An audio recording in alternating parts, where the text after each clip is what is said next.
Supreme court की 5 जजों की बेंच ने सिटीजनशिप एक्ट के धारा 6A के मामले में अपना महत्वपूर्ण फैसला दे दिया है।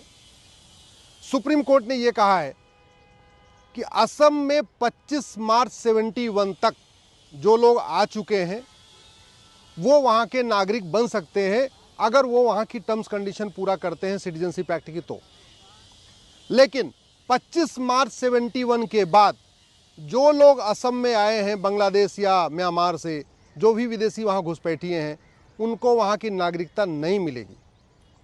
यह इसलिए महत्वपूर्ण है कि बहुत सारी और याचिकाएं सुप्रीम कोर्ट में हैं और वो ठंडे बस्ते में पड़ी हुई हैं क्योंकि ये क्लैरिटी नहीं आ रही थी कि कट ऑफ डेट क्या होगी। वैसे भारत के बाकी राज्यों में कट ऑफ डेट 1948 है कि जब देश का विभाजन हुआ उसके बाद थोड़ा टाइम दिया गया और फिर ये हुआ कि नहीं, 1948 के बाद जो लोग भारत में हैं, आ रहे हैं बाहर से, उनको अप्लाई करना पड़ेगा अपने सिटीजनशिप के लिए। असम में ये डेट पहले 1976 हुई, 66 हुई और 66 के बाद वहाँ पे राजीव गांधी की सरकार ने सेक्शन 6A जोड़ के उस कट ऑफ डेट को 71 कर दिया था। नतीजा ये हो रहा था कि बांग्लादेश से आए हुए घुसपैठी असम में जो लगभग 60 से 70 लाख के करीब 60 लाख के आसपास हैं, अब तो उनकी संख्या लगभग 70 लाख हो चुकी है, वो बार बार ये कह रहे थे कि हम तो पहले आ चुके हैं। लेकिन अब माननीय सुप्रीम कोर्ट ने यह भी कहा है कि अब ये सरकार के पास अधिकार है कि वो उनको डिटेक्ट करे, उनको डिटेन करे, उनको डिपोर्ट करे। इस सेक्शन 6A के अलावा एक मेरी अलग से भी याचिका चल रही है सुप्रीम कोर्ट में, जिसमें देश के सभी राज्य सरकारों को नोटिस जारी हुआ है, जिसमें 2017 में जब मैंने PIL फाइल किया था उस समय कहा था कि 5 करोड़ घुसपैठी आ चुके हैं। अब उनकी संख्या लगभग 5.5 करोड़ हो चुकी पूरे देश में। और इन घुसपैठियों को आइडेंटिफाई किया जाए, इनको डिटेन किया जाए, इनको डिपोर्ट किया जाए। लेकिन वो मामला आगे अभी तक नहीं बढ़ पा रहा था क्योंकि ये सेक्शन 6A वाला मामला अटका हुआ था। अब सेक्शन 6A के बाद क्लैरिटी आ गई है कि सुप्रीम कोर्ट ने खुद कहा है कि अब सरकार जो भारत में अवैध रूप से लोग रह रहे हैं उनको ढूंढना शुरू करे, उनको डिटेन करना शुरू करे, उनको डिपोर्ट करना शुरू करे। मैं आज देश की सभी राज्य सरकारों से निवेदन कर रहा हूं कि घुसपैठ राष्ट्र की सुरक्षा के लिए खतरा है, इसलिए घुसपैठियों पे NSA लगाना शुरू करिए, नेशनल सिक्योरिटी एक्ट। घुसपैठ देश की एकता अखंडता के लिए खतरा है, इसलिए घुसपैठियों के खिलाफ UAPA लगाना शुरू करिए। और केवल घुसपैठियों को नहीं, उनके मददगारों के खिलाफ भी NSA लगाइए, घुसपैठियों और उनके मददगारों के खिलाफ UAPA लगाइए। घुसपैठ अपने आप में बहुत बड़ा देशद्रोह है। भारत की डेमोग्राफी बदलने के लिए ही प्लान्ड वे में बांग्लादेशी और रोहिंग्याओं को यहाँ बसाया जा रहा है। ऐसे ऐसे पॉकेट में बसाया जा रहा है जहाँ हिंदू बहुसंख्यक हुआ करते थे। बांग्लादेशी रोहिंग्या को ले आके उत्तराखंड में बसाया जा रहा है, हिमाचल में बसाया जा रहा है जहाँ 100% हिंदू हुआ करते थे।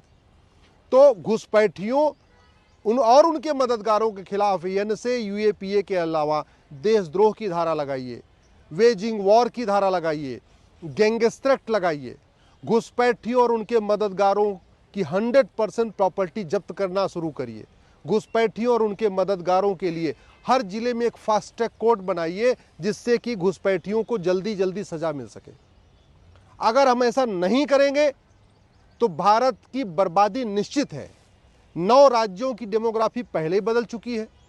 लद्दाख की डेमोग्राफी बदल चुकी है, कश्मीर की डेमोग्राफी बदल चुकी है, लक्षद्वीप की डेमोग्राफी बदल चुकी है, मेघालय की डेमोग्राफी बदल चुकी है, नागालैंड की डेमोग्राफी बदल चुकी है, मणिपुर की डेमोग्राफी बदल चुकी है, अरुणाचल की डेमोग्राफी बदल चुकी है, सिक्किम की डेमोग्राफी बदल चुकी है और बाकी तो छोड़िए, उत्तर प्रदेश में 80 जिले हैं, 80 जिले में से 20 जिलों की डेमोग्राफी बदल चुकी है।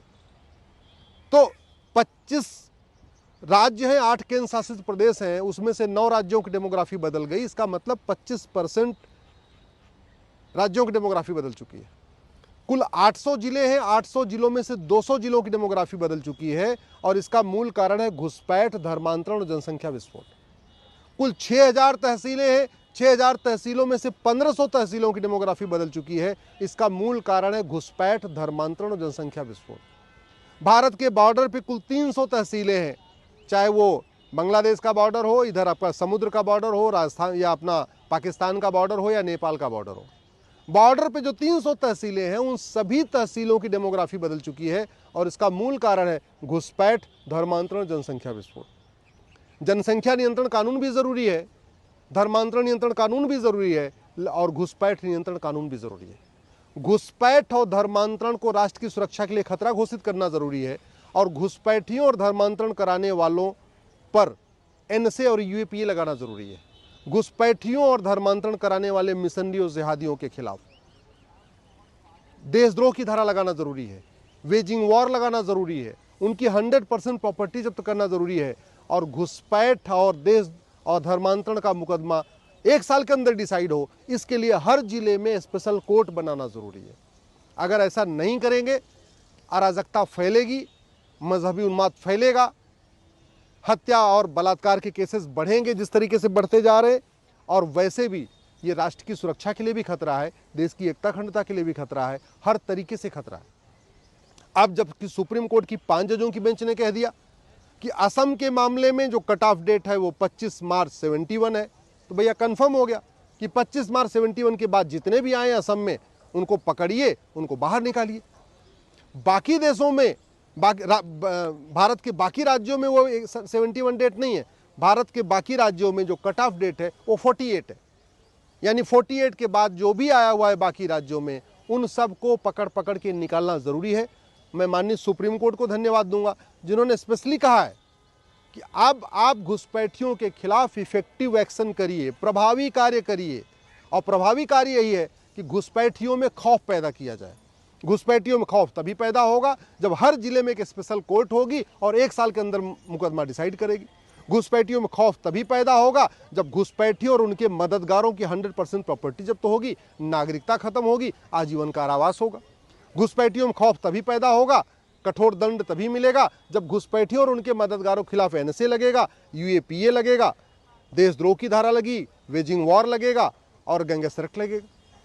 आज की डेट में उनके मददगारों के खिलाफ इसलिए जरूरी है क्योंकि घुसपैठिए बॉर्डर पे 2-2 हज़ार रुपए दे के आ रहे हैं, अंदर आ रहे हैं, कॉमन सर्विस सेंटर पे दलाल उनका 2,000 रुपए में आधार बनवा दे रहा है।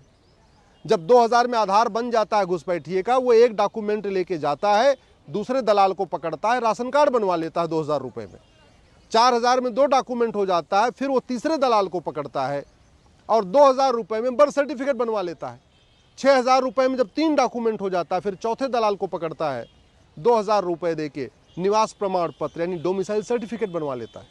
और जब 4 डॉक्यूमेंट हो जाता है, उसके बाद दलाल को पकड़ता है, वोटर आईडी में नाम जुड़वा लेता है, ड्राइविंग लाइसेंस बनवा लेता है, बैंक में खाता खुलवा लेता है। तो 10 से 15 हज़ार रुपये घुसपैठियों पे खर्च होता है और 10 से 15 हज़ार रुपये में फर्जी डॉक्यूमेंट के सहारे वो भारत के नागरिक बन जाएंगे। तो ये फर्जीवाड़ा तभी रुकेगा जब फर्जी डॉक्यूमेंट बनाना गंभीर अपराध होगा। आज की डेट में न घुसपैठ के खिलाफ कठोर कानून, न फर्जी आधार बनाना गंभीर अपराध, न फर्जी राशन कार्ड बनाना गंभीर अपराध, न फर्जी वोटर आईडी बनाना गंभीर अपराध, न फर्जी बर्थ सर्टिफिकेट बनाना गंभीर अपराध, न फर्जी निवास प्रमाण पत्र बनवाना गंभीर अपराध। कुछ गंभीर अपराध है ही नहीं है। तो जो ये सरकारी बाबू हैं, ये 2-2 हज़ार रुपये में डॉक्यूमेंट बनवाए जाते हैं क्योंकि आज तक उनको सजा ही नहीं मिली, उनके अंदर भी कानून का खौफ नहीं है। तो सरकारी बाबुओं में खौफ पैदा हो कानून का, घुसपैठियों में कानून का खौफ हो, घुसपैठियों के मददगारों में कानून का खौफ हो, ये जो दलाल हैं भारत में जगह जगह उनकी मदद करते हैं उनमें कानून का खौफ हो, और पार्षद और प्रधान जो उनकी जगह जगह झुग्गियां बनवा रहे उनमें कानून का खौफ हो। उनमें कानून का खौफ तब होगा जब अवैध निर्माण के खिलाफ कठोर कानून होगा। अल्टीमेटली वहाँ से घुसपैठियों को बस में भर के निकालते हैं और यहाँ लाते हैं, कहीं उनको गुजरात लेके पहुँचा देते हैं, कहीं हरियाणा पहुँचा देते हैं, कहीं हिमाचल, कहीं उत्तराखंड पहुँचा देते हैं, और हाईवे के किनारे उनकी झुग्गी बन जाती है, रेलवे लाइन किनारे उनकी झुग्गी बन जाती है, सड़क के किनारे उनकी झुग्गी बन जाती है, पार्क के किनारे उनकी झुग्गी बन जा रही है, एयरपोर्ट के किनारे उनकी झुग्गी बन रही है, बंदरगाह के किनारे उनकी झुग्गी बन रही है, मिलिट्री का जहाँ एरिया वहाँ झुग्गी बन रही है। क्यों बन रही है? क्योंकि भारत में अवैध निर्माण कराना गंभीर अपराध नहीं है। तो जब तक कानून नहीं बदलेगा तब तक घुसपैठ रोकना मुश्किल है। इसलिए मैं सरकार से निवेदन कर रहा हूँ, कठोर कानून बनाइए और घुसपैठियों को निकालने के लिए प्रभावी कदम उठाइए।